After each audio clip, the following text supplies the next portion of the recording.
What should your benefit package look like in Medicaid? If you had the chance to simplify eligibility to make this systems question a whole lot easier, what would you do? What does competition mean in an exchange? What does it mean to create an apples-to-apples comparison across health plan options?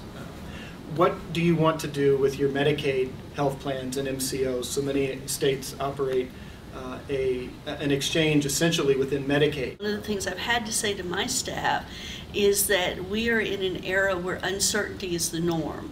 And given the time frames that CMS is having to work in, given the time frames that we are having to work in with rules and regulations being developed almost as we're implementing things. When we think about the range of roles that the exchange can play, from merely sort of a market organizer, i.e. like the stock exchange only for health insurance, moving all the way over to an entity through qualified health plan certification criteria, through selective contracting, through using whatever flexibility there might be with respect to the health plan rating. And again, trying to staff up and identify the resources necessary to implement federal law in California. We don't yet know, for example, what our workforce needs are going to be in terms of answering questions, what kind of new appeals that we're going to get.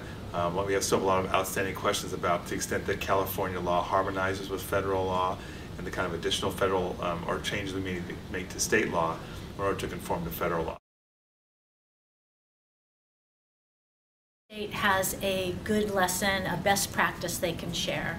We look to our colleagues in Wisconsin, Minnesota, in best practices in a lot of their Medicaid programs. We look to the Northwest, Washington and Oregon on great coverage programs they've done with state funds.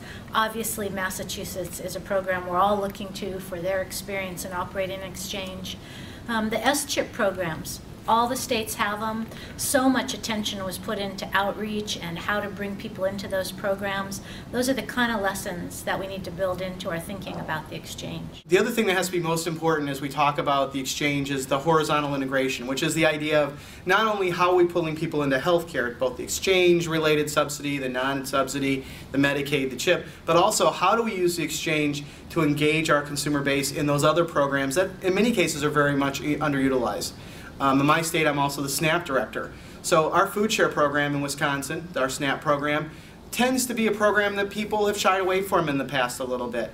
We want to use these same methods we're going to use for the exchange, for Medicaid, for CHIP, for the subsidy programs. We want to use those same techniques to determine eligibility, how much income people have, who's in their household, to see if they're eligible for food share. And we think that those same things are applicable to programs like WIC, to the Energy Assistance Program, to housing assistance. We need to be looking at this as integrated human services and not just as a healthcare insurance exchange. Our Medicaid program, we have had a history of really having more than just consumer involvement, but really almost like consumer governance, because we have such an active consumer advisory council. And the culture of our Medicaid program is that we want to know what's wrong from the consumer's point of view, because when we know what's wrong, we can then address it and make the program the best it can be. Listening to Minnesota talk about how they are doing tiers in their patient-centered medical homes, and they're basing it on a patient screening tool rather than just using NCQA standards. The idea of having one care coordination provider across all payers is an exciting idea that we're going to take back. There's several of us from Alabama and see what we can do with it at home. I think it's really challenging for the feds because the timelines are obviously not what the feds would have desired. The major complaint that I hear from legislators and policy people is just the timing. A lot has been foisted upon CMS in terms of issuing regulations. I think timing is the issue. States are running on a treadmill to some extent, and we need assistance right away, yesterday really, to implement some of these decisions. And again, I think that will help to help legislators, policymakers understand what we are faced with so that we can proceed.